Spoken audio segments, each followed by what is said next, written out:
Prime Minister Narendra Modi held a breakfast meeting with the new Shiv Sena and NCP MPs today.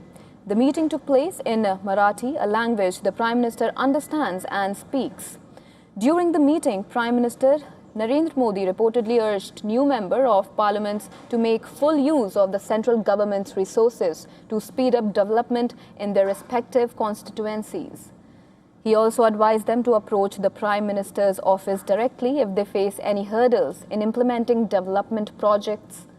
He further interacted individually with each MP, seeking updates on their constituencies and the progress of ongoing development works.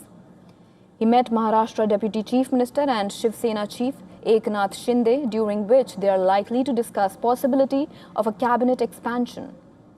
Sources say that Prime Minister Modi is holding meetings with NDA constituent parties to review the situation following the recent student protests across the country.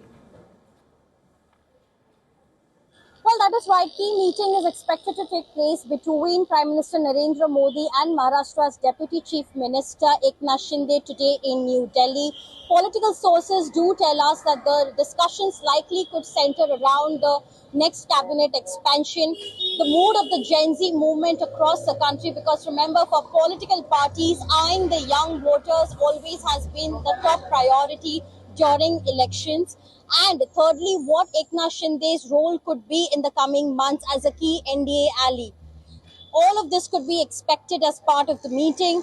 On Friday morning before that, Prime Minister Narendra Modi also met the newly elected MPs and spoke personally to them about the constituencies that they cover and what are the development works that are currently underway. And if there is any help which is needed, do take it from the government sources and use all the resources possible and ensure that the government works happen in a speedy manner.